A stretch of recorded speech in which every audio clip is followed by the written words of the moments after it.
Today is January 29, 2025. Ladies and gents, I'm Zach, joined as always by Preston for another episode. Thank you guys for being here. Preston, how you doing tonight? Doing pretty good. We got a few interesting days here in the NHL. A lot of interesting stuff coming up. We got a lot to dive into today. I'm really excited about it. How about you, Zach? It's a lot. I'm good. We have a lot to unpack It's gonna here. be a good episode. You guys It's should be gonna be great. excited. It's gonna be fun. This feels like the last couple episodes. It feels like it's been a little bit to talk about, but it's been like repetitive.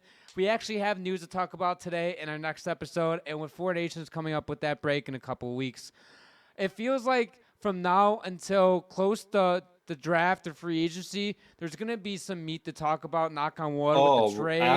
After the Four Nations Cup, that's when that's when the real NHL season starts. Because Yes. you're having the trade deadline's coming up, and then you have that push for the playoffs, and with the Eastern Wild Card race, we're not going to be talking about that too much today, so don't get your hopes up about that.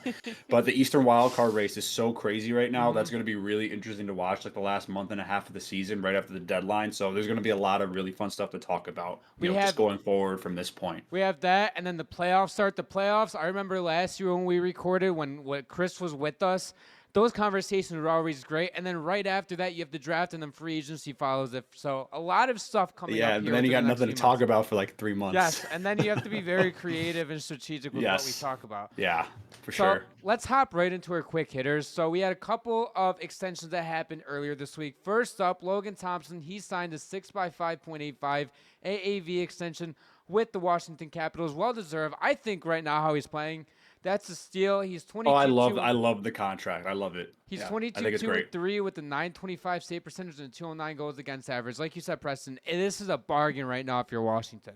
Oh, well, if he keeps playing like this, because these are like elite numbers he's putting up right now. If like you get 5-6 years of this is a bargain bin contract. Because like, what do the elite goalies get right now? They get like $8 to $12 million a year. Right. Like, how much is Jeremy Swayman? He's making $8 million. Yeah, he's making $8. Yeah, he's definitely living up to that contract right now. I think Ottinger's making $8. You have Igor at 11 or 12, and then Hellebuck's making 8.5 or something like that. And Bobrovsky's at 10. Right. So this is even if Logan Thompson, I don't think these numbers are sustainable through the 6 years. I mean, he's 27, so you never know. That for a starter isn't bad, because you could really do a lot worse. Even if like I agree with you, this might be like the peak of it. Who knows? I like Logan Thompson a lot. I hope this isn't like the peak for him. I hope he can keep getting better. Yeah. But even so, like even if he goes down to like more average numbers, like 9-10 save percentage, something like that, that's still a good contract for a good quality starting goaltender. Like, you can do a lot worse out there, especially for a team like Washington. As long as he doesn't turn into a Philip Grubauer situation, which, by the way, he was waived today by Seattle. Horrible contract. Yeah. But, like, I don't think that's happening with Logan Thompson. Logan Thompson is the epitome of this team, and that makes me question what's going to happen with Lindgren this offseason, too, because he's set to, I believe, be a UFA, too. So I don't know if I don't know if the Capitals are gonna keep this with Logan, and then they're gonna sign Lindgren to a smaller deal, or they let Lindgren walk perhaps to a different team. And gonna be interesting. Yeah. I think Lindgren could be a starter somewhere else for maybe a team looking for like a transitional goalie while they're waiting for their young prospect goalie, to be ready to go. Maybe a team like Edmonton will take a swing on him. Yeah. Because Stuart Skinner's been very, very up and down. Just looking for like maybe more of a stable goaltending situation. I could think Edmonton would be a good fit for a guy like him.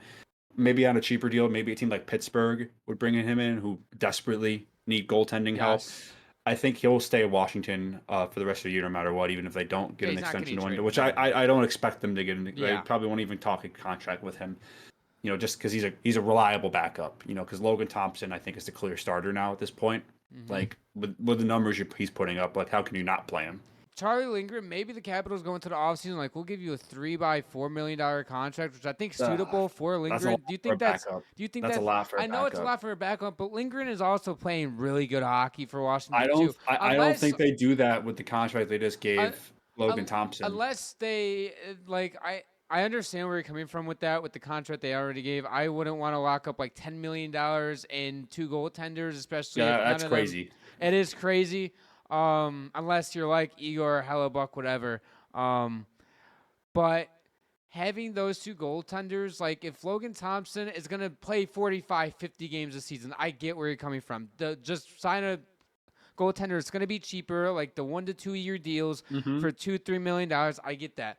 But if it's though, because these goalies are basically splitting time at this point, I think Logan Thompson's played like 8 or 9 more games than Lindgren, and we'll see if he separates himself from Lindgren with not only this contract but him being the better goalie overall this season for the Capitals going into the playoffs. See if I mean, that his numbers are changes. better. His numbers are way better, right? Yeah. And that's not saying Lindgren's playing horrible. Logan Thompson right now should be a finalist for the Vezina If Trophy. you're Washington right now, this is a good situation to be in for at Yes. least this season And because you have arguably 2 starting caliber goaltenders on your team.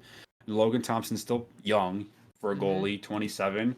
I believe, he's 27 years he's old. 27. So goalies can play for a long time. He could probably play till he's 36, 37 years old Yes. at a high level. And And I really like that contract value, 5.8. I think that's a good baseline number, especially going into the future where contracts are going to keep going higher and higher, especially for good goalies. I think this is a really great contract for Washington, but not a bad out. Just even having Lindgren for the rest of the year, I think it still puts the team in a good spot because what if Thompson goes on a bit of a bad stretch, going into the playoffs, and Lindgren, it's like, okay, it's your turn, and he picks up and plays really well. It can potentially lead them into a deep playoff run because Lindgren was sensational for the Caps last year. He's the only reason they even made the playoffs. Correct. Moving on to the next extension, Will Borgen. He ended up signing a 5x4.1 AAV extension with the New York Rangers. First off, I know some people I've seen I have seen mixed reviews. It's a good contract, bad contract. I think it's a good contract. He's been phenomenal with the Rangers. And Laviolette has preached nothing but great things about him. And I'm quoting this from a press conference he had about a week ago, Laviolette. About Will Borgen, he goes, he's competitive with the defensive aspect to the game. From a defensive standpoint, we can put him out there that close out quick, can defend, have sticks, and that's really his MO. And he thinks that really has helped the team out with the Rangers, get them out of this tough stretch. And you notice Will Borgen, I think, has played about 17 or 18 games with the team since being traded from Seattle. The Rangers have been almost lights out since then. And I know they've lost a couple bad games, I believe, here. I ended up getting smacked against the Hurricanes last night. But that cannot distract you from the fact that Will Borgen coming in has been a very underrated piece. And everybody talks about the Capo Caco playing great in Seattle, putting up close to a point per game. But Will Borgen might not be putting up a point per game, but he's playing damn good defensively for the Rangers, and that's something that they needed desperately. Yeah, like you said, I think Borgen addressed a bigger need for the Rangers than, Kako provided. I think Capo Kako can still be a great player, and he's, doing well in Seattle. Yeah. And Will Borgen needed the change of scenery in New York, needed a defensive defenseman, and I think it's been a good fit. I think he fits their system well. I know his analytical numbers still don't really look the greatest right now, but they have improved a good amount. Correct me if I'm wrong. He was like kind of almost single digits, right, before the trade? with in his defensive analytics specifically, I think he was at like 8 or 9 in percentile, and now he jumped up to 14. He fits them well. Like, he's been a good ad. Yeah. And I know me and you were both skeptical on it because we're like, why are the Rangers giving up young talent for a defenseman who's playing third pair minutes in Seattle? It feels like right now both teams have won the trade. Seattle needed Capo Caco. The Rangers needed Will Borgen. They're both playing great in different systems. I think it's a win-win as at this point. I know Caco It could be. Yeah. I know Kako right now is playing out of his mind, but if this helps the Rangers out, then it helps the Rangers out. There's nothing wrong with that. Chris Drury addressed the need, and he got it. I mean, it's interesting to extend him right away like that. I didn't really see there was a big rush to get a deal done. Yeah.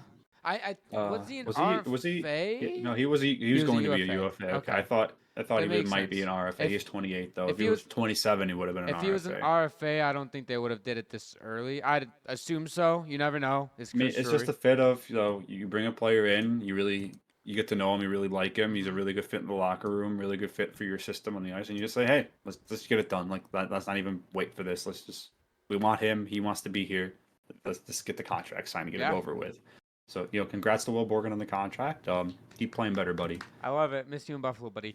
All right, moving on to Brandon Saad, who was put on waivers by the Blues on Tuesday. He had 1.5 seasons left at $4.5 million, and then news broke today that him and the Blues are working on a mutually agreed contract termination. He'll become a free agent. Teams can sign him the second that his contract is terminated. He'll be free for all for whatever teams.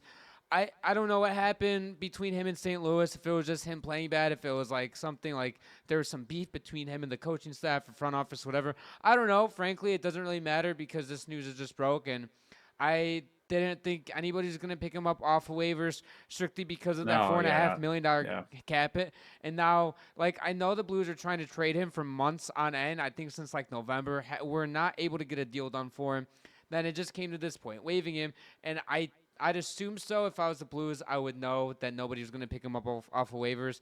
And then eventually, it's obviously they respect Saad enough where it's like, listen, we'll terminate your contract so you can just play for another NHL team instead of rotting down in the AHL. I think that's yeah. a good move on their part as an organization. I mean, he hasn't been that bad to warrant like playing in the AHL. It's just Yeah. yeah, it might have been a situation where like he needed to leave. Mm-hmm. You know, whatever there was a rift between him and the coaching staff or him and management or whatever the case may be. We'll probably never know Mm-hmm. what led, or it could just be his play on the ice that they weren't really happy with him. They were putting him in a lower role in the lineup, and he was kind of getting fed up with his like, why the fuck are you paying me to play on the third and fourth line? Like I'm not that kind of player. It's like, well, your numbers are saying you're that kind of player right now.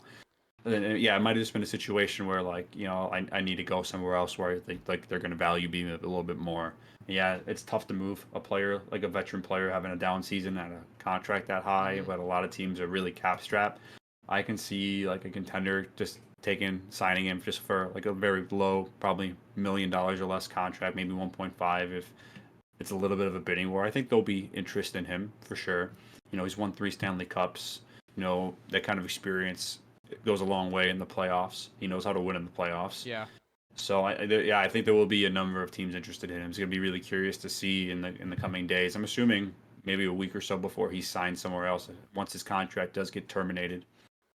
Yeah, I mean, if we're talking about strictly contenders, I think Edmonton can be up there. Colorado could be up there. Yeah, Um, Maybe Minnesota takes a crack at him too. I know they're up against the cap. Do you have the cap wages up or whatever? yeah. How? So What are they at cap? there's yeah. So what team? Minnesota. Minnesota is currently in the negatives. Okay, so they will not be getting Brandon Saad. I mean, they are going to put Kirill Kaprizov on IR, so they'll Okay, have some space. But they're still, even when he comes back, though, they have they're to gonna have to make some move some changes. money around to make it work. They might have to send a guy down to minors or make a trade. And I think Minnesota will be okay. Yeah, I mean we'll Yeah, see where Brandon Saad goes. I mean, not to be biased, talk about this team a little bit later, but Buffalo maybe I yeah, wouldn't no, mind. he's not going to Um, sign with a bottom feeder. He's no, going to sign no. with a contender where he still wants to win. Or maybe a team like Winnipeg could Winnipeg could bring be a him good in. destination for him. I think Dallas. most contenders I think would be pretty interested in the player like him, especially at a cheap contract going into the playoffs. I Yeah. think yeah he'll be a commodity. Brandon Saad though to me has had a pretty interesting career because he was in Chicago for the better part of his first few years in the league. Has immediate success right away. Correct me if I'm wrong, but I believe he was playing most of his time in Chicago with Patrick Kane Yes. on that first second line, maybe with Jonathan Toews, but he was a really good fit there. His last year he had 52 points, 82 games. He was a really important player for them in the playoffs, and then they end up trading him to Columbus, and he has the best 2 years of his career in Columbus, and then he ends up going back to Chicago for Artemi Panarin 1-for-1. It's still one of the craziest, weirdest trades I've ever seen. Because at the time, Panarin just had 2 back-to-back phenomenal years. He stole Rookie of the Year from Connor McDavid, which was controversial at the time. Yeah. I think it is still controversial because he was like a 23, 24-year-old rookie, and McDavid missed a quarter of the year with a broken collarbone. And he was still second place in voting, which is insane. That is nuts considering Connor McDavid. I think he had like 40 something games played, and he was at 40 something points. I don't know it Yeah, no, off the he was, top he of was my pretty head. much a point per game. Yeah, And and he missed people were most of the pissed because season. Panarin was like what 25 or 26, and he got in the threshold by about 2 days. I think it was of Yeah, he being a. was. Yeah, he was. I think one of the oldest rookies to ever win the Calder. I think he was the. You know what? I'm gonna check that real quick. I want to see the oldest rookies ever win the Because I oldest. think they might have changed the rules after that to who qualifies to win that award. I know there is a age limit. I Like you can't think be like the a 30-year-old age. rookie I and think and the age play limit and is win Rookie of the Year. 26 by like, okay, well, this doesn't fucking count. Okay, in 1990, 31-year-old Sergei Makarov of the Calgary Flames became the oldest player to win the Calder. Okay, so because of this, because he won the Calder, they changed the rules after that. Beginning with the 1990 to 1991 NHL season, the rules were amended so that players that are eligible for the Calder Trophy are no older than 26 years old by September 15th of their rookie season. Now, I think Artemi Panarin's birthday is September 13th. Hold Okay. on. We're about to find out here. His birthday is October. Oh, okay. I'm completely wrong. It's October 30th. I wasn't even close. So maybe I messed up the entire thing. Maybe I'm completely off. Maybe it was less than a year. Cause he was 20. I think he was 25 when he won it. Cause he won it in 15, Yeah. 16. Yeah, he was 25. Okay, that makes sense. That makes way more sense now. But it was really interesting though when they traded Saad back to Chicago for Panarin 1-1, and the logic I remember hearing at the time was they weren't going to be able to pay Panarin when he was due his big boy contract. They had just signed him to a 2-year bridge deal at $6 million, and Saad was making about five, and Chicago was pretty cap strapped anyway, and they were kind of still trying to contend because you still had Patrick Kane and Jonathan Taves playing really good hockey. You still had Hmm. Duncan Keith, Corey Crawford. Like you still had that core of players that won all those Stanley Cups together. And they were like, well, Brandon Saad was here when we won the Cups before. He has like 4 more years left on his contract at a cap hit we can stomach. We get 2 years of Panarin, and then he's gone. We can't afford to pay him, Hmm. which I thought was a little bit of a short-sighted move because I think Panarin gives them a better chance to win. I think he's a better player than Saad, and he went to Columbus and tore it up there, and then Columbus offered him like the bag to stay there. They were desperate to keep him, and he's like, "Nah, I'm going to New York." Yeah, he left.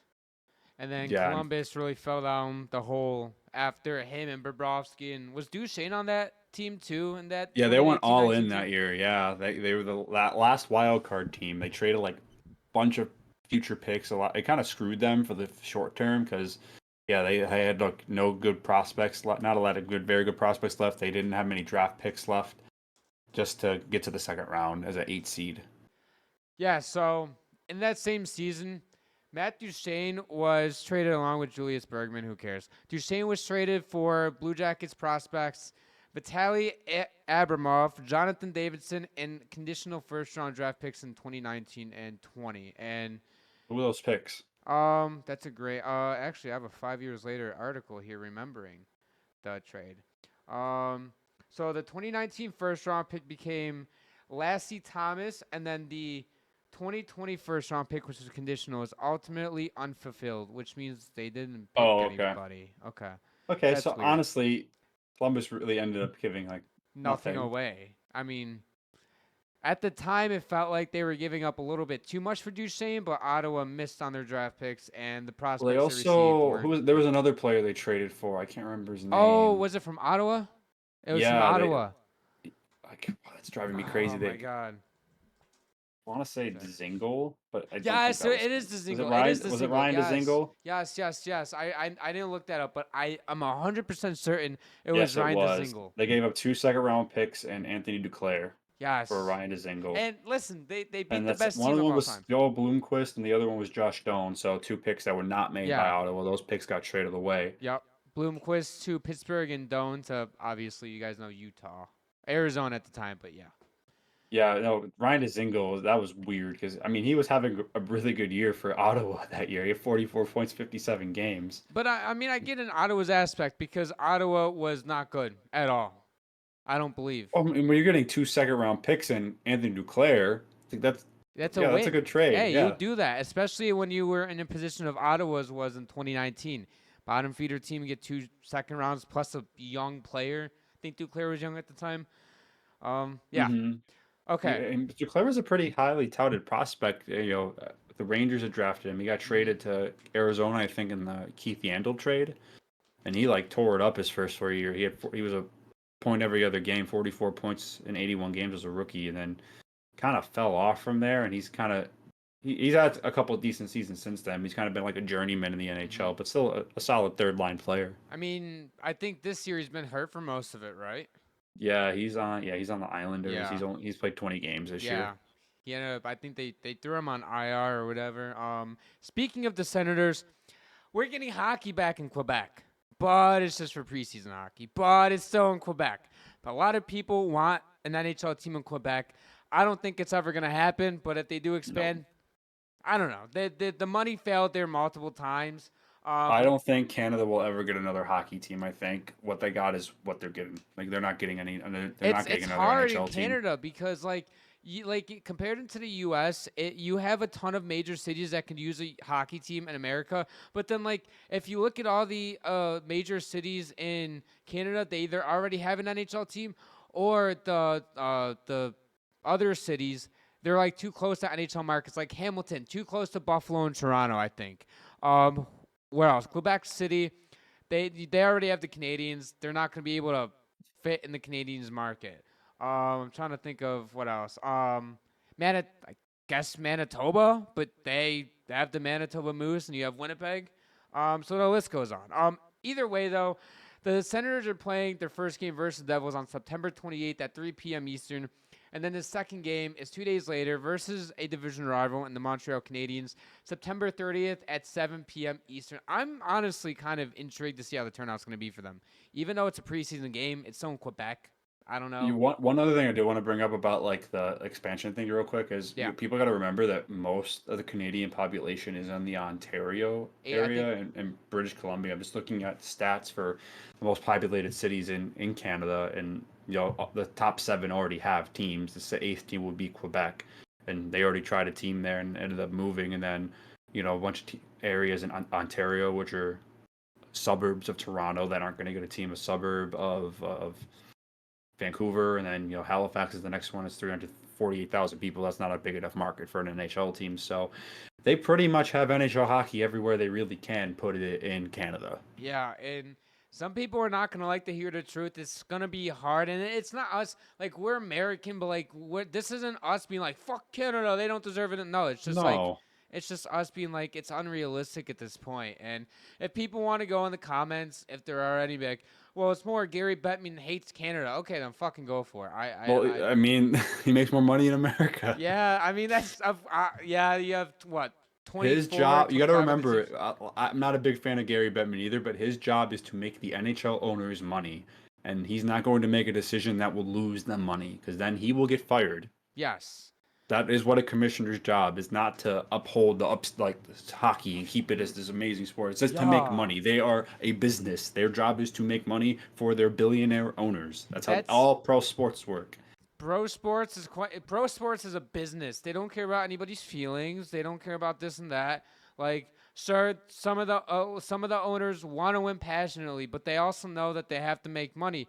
And some owners understand the more games that get held in their home arena, the more money that they Well, and the better the make. team is, then you sell more merchandise. You're Right. selling out every The better game. the team Playoff is, revenue is crazy. I mean, Terry bump up the Bagula doesn't ticket seem to prices. understand that. And I mean, Bagula pumps up the ticket prices, and nobody fucking buys them still. But I mean, but we also fucking suck. Like, yeah, also, but I he's mean, a I guess the one thing about Canada is for the most part, even when the team's bad, they still show up. Like right. Toronto, Toronto was bad for a while before they got Austin Matthews, and they sold out every game the year they came in last place. Right. That's why they take over other teams' arenas because it's cheaper for them to fly out to Florida, go to take over the Panthers arena for a night. Maybe not now that the Panthers Mhm. are good, but back even 5 years ago, it wouldn't be uncommon for like when Toronto makes their Florida trip for Tampa too, like a lot of Leafs fans there because it's cheaper for them to book a flight to Florida, stay at a hotel for a night, go to the game, fly back than it is to get really good seats at the Maple Leafs game. You're getting nosebleed seats at a Toronto game at Scotiabank Arena, $400. They drive down to Buffalo all the time. They go to Montreal. They go You to can get glass Ottawa. seats for $150. Right. So it's a bargain for Leafs fans. That's that. Okay. Yeah, the one city that people bring up all the time is like, oh, they should have an NHL city is Hamilton. Why in the world would Hamilton ever get a hockey team? And They're between Toronto and Buffalo. mhm. Why would the NHL want to put a team right in between two markets? Like It's that good. makes zero It's sense. gonna have no fan base because people in Hamilton are already either Sabres fans or Toronto fans. Mostly Toronto fans. But Yeah, I mean, still though, like it's I've there's a s- good amount of people in Southern Ontario that are Sabres fans. yeah, and you can make an argument which is or dumb argument if you ask me. Well, they have the Islanders, Devils, and Rangers. Well, that's New York That's the City. most populated place in North America, that area. Yes. Like there's a reason why you can have in some There's cities. two NFL teams in New York. There's two NBA teams in New York. There's two baseball teams in New Yes. York. There's a There's reason why there's so there's much there. two There's and way more people there. and New York City and Los Angeles are the two cities where you can get away with having two teams of the same pro sports because they just have so many people. And millions of people. New York City, does New York City have what, 3 million people or something? I'm not sure. I don't Let me know. look Not that that not that it's really that relevant, but like up. 8 million people. 8 million people. Yeah. See? That's You're just way- under by about 5 million. Yeah, just a little bit. My bad, New York City people. Didn't mean to undersell you guys, but yeah. I think the only city in the United States that might have a bigger population might be Los Angeles. I don't know. Are you looking that up right now? I'm interested in this now. Yes, it's become. This is geography now. Yes. No, it is New York. Oh, It it is. is. Okay, it's actually pretty deep. Is yeah, it? New York has like 5 million more people than LA. Okay, you know what? I meant to say LA when I said 3 million people, guys. I mixed it up. Like, Yeah, New York, LA, Chicago, Houston, and Phoenix are the top 5 in the United States. I'm surprised Phoenix is on there. Wow. Phoenix is a huge market. Have- That's what makes it even more embarrassing that the NHL completely fucked up there because They there's should've a lot of people there. But I the problem was they weren't in fucking Phoenix. They were like an hour outside of weren't town. they in like Scottsdale or something like yeah. that? Like at that point, they should have been called the Arizona Coyotes. For a while, they were in Glendale. Okay. Well, that's why they changed their name to the Arizona Coyotes because they weren't fucking Phoenix anymore. And it didn't make sense to have Phoenix. Yeah, like the Cardinals have a gigantic, one of the biggest arenas in the NFL. They have a baseball team. They have a basketball team. The only team that didn't survive there was their hockey team, and that's because the owners had no idea what the hell they were doing. Exactly. That's why the NHL. That's why Arizona and Phoenix is going to get another team because that is too big of a market to not have a team in. If I'm the NHL, when there's another owner that will do it, or if the NHL does bidding or whatever, put a team straight in Phoenix. Whether it's downtown Phoenix, I don't know the room that's down there. I'm not a geography expert in Phoenix. I'm on the fucking East Coast, people. Or put one on like the suburbs, like how I know this is what I'm more familiar with the Bills. They're not downtown, but they're about 15 minutes from downtown Buffalo and Orchard Park, New York. Like that is okay. You don't need a team that's called the Phoenix Coyotes. Oh, that's an hour away from Phoenix. Like, what are we doing here, people? Let's. You know? I mean, you're at borderline that with like the San Francisco 49ers. They're like an hour outside of San Francisco now. They play in Santa Clara, and I know fans are pissed about that. Wait. They were an hour away, and then they moved closer. Is what you're saying? No, they used to be in San Francisco, and then they moved like an hour away to Santa Clara. Okay. It's like closer to San Jose than San Francisco. Oh yeah. Okay. Yeah, I didn't know. I mean, that there's nowhere in San Francisco land is so fucking expensive. You can't build anything. Yeah, that's true. That's why I'm pretty sure the Warriors moved away from being in San Francisco, or they were, and then they moved to Oakland? San Francisco from Oakland. Okay, so they went from Oakland to San Francisco because Oakland. There's a reason why Oakland lost all their pro sports teams. Yes, they lost the Raiders first, and then they lost the Warriors, and then now they're losing the A's. The A's 2026 lost to Vegas. I'm excited for that. I'm not gonna get into that topic. We got way off topic. Yeah. So let's get into the meat of the episode. I know we're like a half an hour, and I don't really care. So a bunch of stuff went down yesterday at the Vancouver Canucks. I don't know where to start because this team last year was like a great story. They looked like they had a great future. They were a game away from going to the Western Conference Final. They could have made it to the Stanley Cup Final, for all we know. They're unraveling like a fucking ball of yarn. So I can't remember the last time I seen a team fall apart like this quickly. And even more got added to it today. So I'm going to go over the Jim Rutherford stuff first. So the president, Jim Rutherford of the Canucks, was asked about the rift between Pettersson and Miller. And he confirmed that there's something going on in the locker room. They tried multiple times. They failed multiple times in resolving it.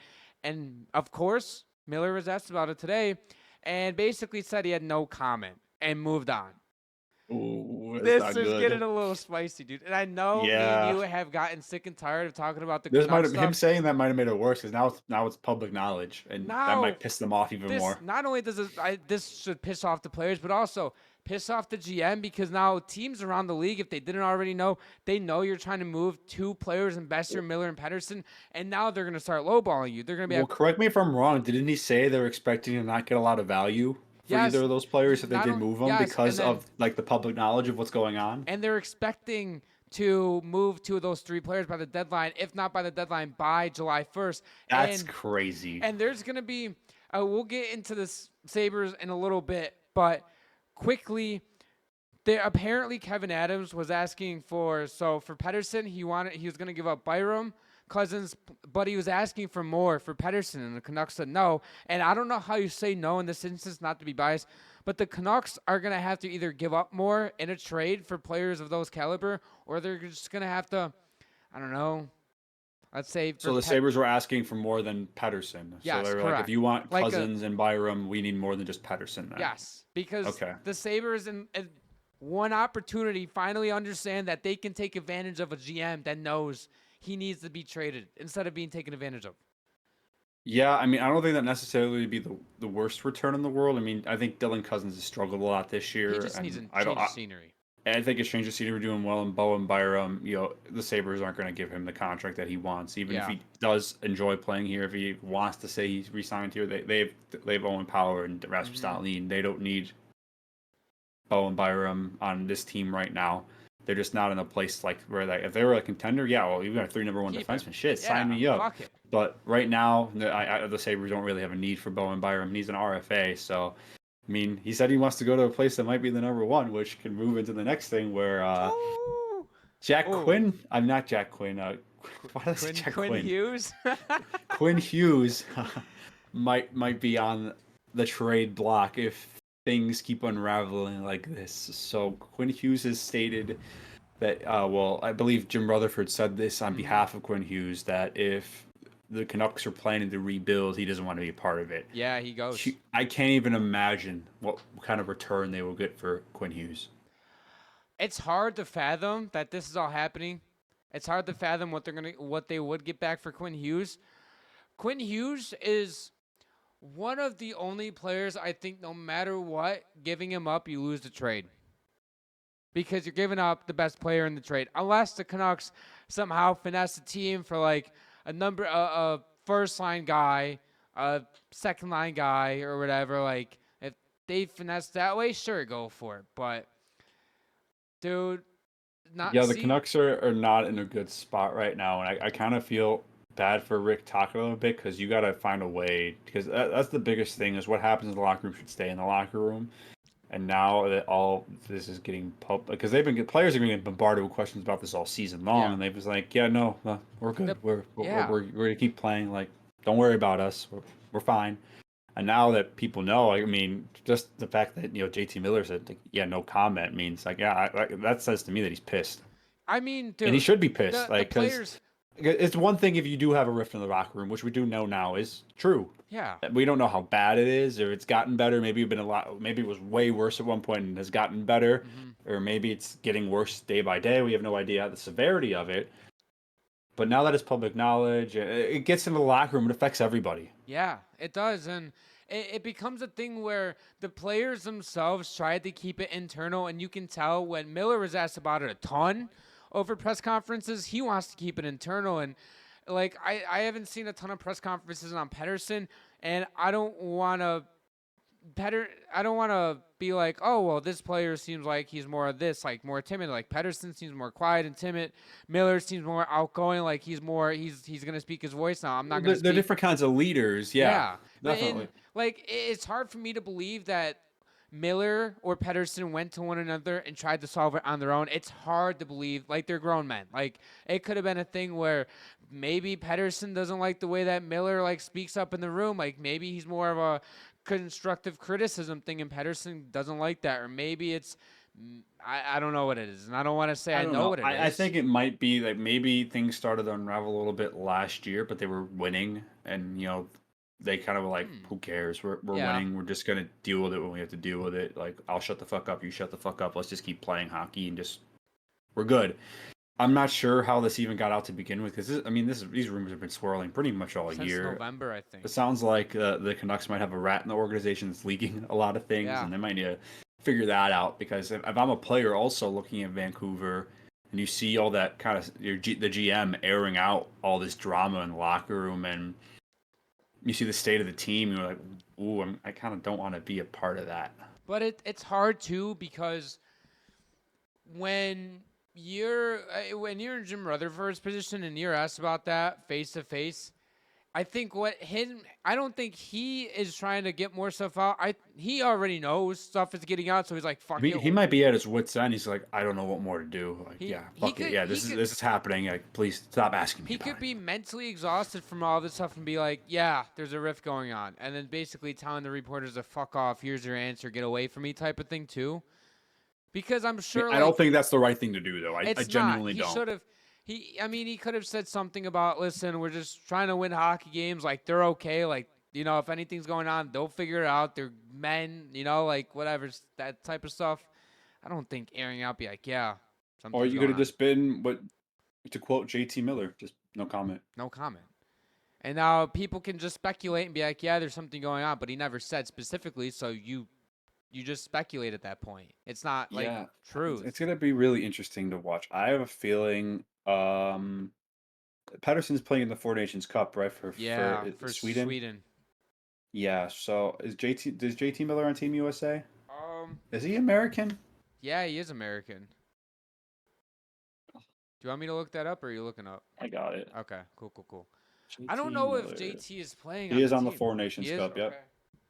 Ooh, that might be Ooh. interesting to see them playing against each other. Ooh. I mean, I guess we'll know if this is lay out an open ice check type of deal, You imagine?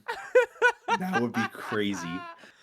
Oh my They god. just drop the mitts Who, center ice.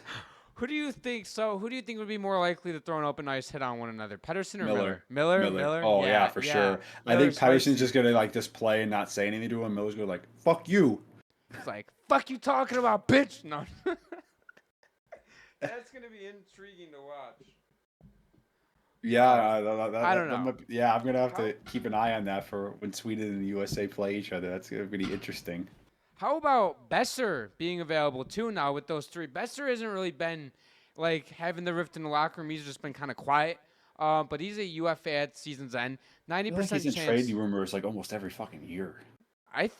Listen, if I'm the Canucks, I think you have to trade Besser, and then you trade either Pedersen or Miller. And I don't At know. that point, I think unless you get like a magnificent return, I think you're rebuilding them. Yeah, and then off season, Quentin Hughes, you're gone, and Canucks fans aren't gonna like that.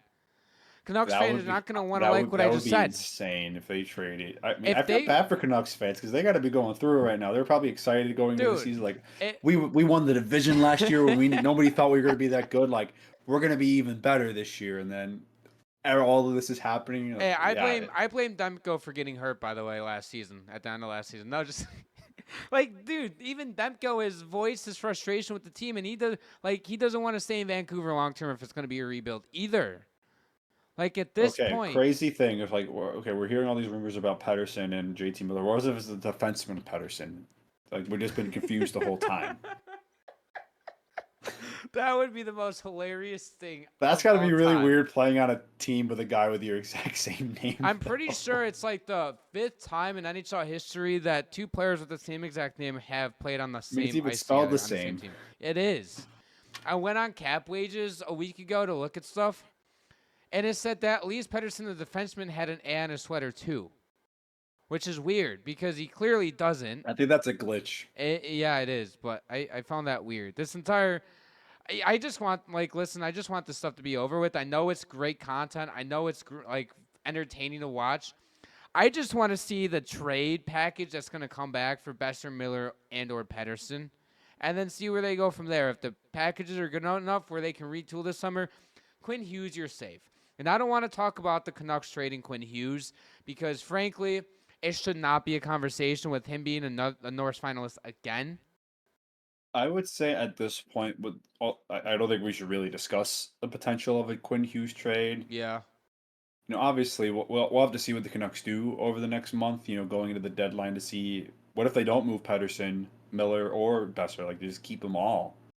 It's just if that happens, it's gonna become an even bigger dumpster fire. It's like throwing gasoline on a fire. It's gonna. Honestly, I think out of the three, I think that one that has the highest chance to get traded is Besser. I I think he's the easiest to move because he's a UFA and he can be used as rental. and it's no rush for him to be traded either. He's not in any of the drama too. I know he's a UFA, so teams could be like, "Fuck it, we'll wait for the UFA status," but he's not guaranteed to hit the UFA market. Um, the Canucks in their best bet trade either Pedersen or Miller by the deadline. No ifs, ands, or buts. You don't have to trade two of the three players that we named. Trade Pedersen or Pillar. Pedersen or Miller, and everything I think will go back to normal. And I think I would trade Miller before Pedersen, even like I don't think things go back to normal if you trade either one of them because you're trading away one of your best players. yes, but then you also get Pedersen has been a much better player without Miller on the ice, and maybe Pedersen needs This to be is traded. ridiculous. I know it's ridiculous, but maybe Pedersen needs to just be traded to a team that doesn't have a ton of eyes on him. And I know the last episode I said Toronto. I'm sorry, guys, he's not getting traded for Mitch Marner. I cannot see Toronto making a move for him. Not at all. I heard that I don't think that they'll end up trading for Pedersen. That was like a lousy trade idea. I heard though that the Hurricanes inquired on Mitch Marner, and then there's also Clayton Keller from Mitch Marner. I don't want to get into that. It's just stuff that I heard, like rumor mill stuff, whatever. I don't want to get into. Yeah, this Canucks stuff has been horrible. All right, so let's go on to the last things on our little Google Doc here. Kaprizov is out for at least a month. He's going to have surgery on his lingering lower body injury that he was out for the previous month with. He came back for 3 games, had 2 assists, nothing too crazy.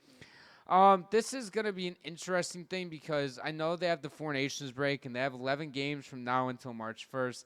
6 of them are against teams above 500. We'll see how they do without him. I know they played from, I think, December 23rd to January 21st. They were without him. They didn't do too bad. Their record without him was 7-5. Decent record, but they started 5-1, ended 2-4.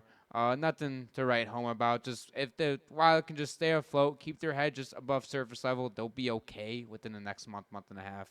I mean, we'll see. I think this opens it up for Colorado to potentially move in and nab that 3rd spot in the Central.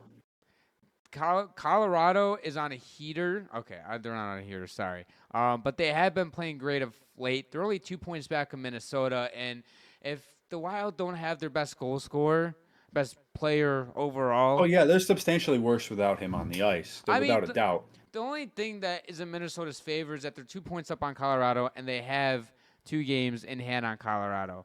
But again, I'm not doubting Minnesota's capabilities without Kaprizov, but those 2 games can be 2 losses without Kaprizov. And all of a sudden now you guys are tied at 62 points, for example. Choose that. And now both teams have 52 games played. And now you're fucked.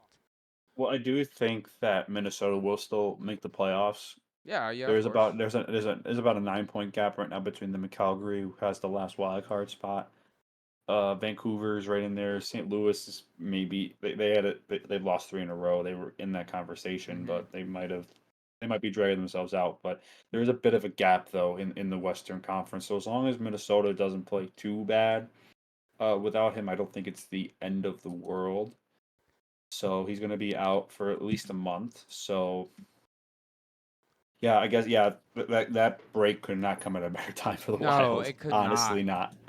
There's 2 teams that are going to benefit the most from this break, and it's the Wild and the Devils. The Devils just lost Nico Hischier, and now the Wild lose Kaprizov. That break's going to be huge, and I know they have a decent amount of games in between, but instead of 15 games or 16 games, it's 11 games.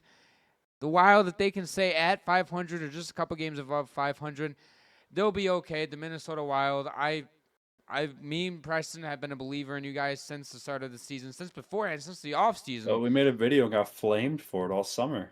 People thought people were like, oh, Bill Guerin, all he does. Never forget the comment of That's somebody a good saying all he comment. does is eat pizza.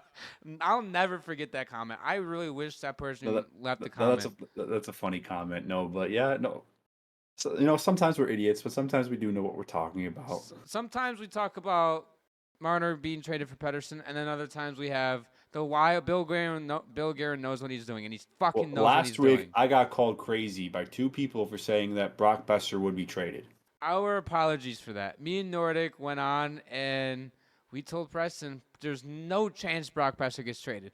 2 days later from that episode being released, Brock Besser could be moved by the Canucks. I was like, Yeah, no, oh if they're my tearing it God. down, he's going to get moved. He will Yes. be out of all the players they have on that roster, he's probably the easiest to move right now because he's a UFA. Yes. It's going to end it for today's episode. If you guys enjoy all of our content, all of our socials are down below, as well as the subscribe button. If you guys are listening on Apple and Spotify, head over to our YouTube, subscribe there, Instagram. Go follow us there. Exclusive content is there for you guys to follow us all year long. We'll see you guys in our next episode.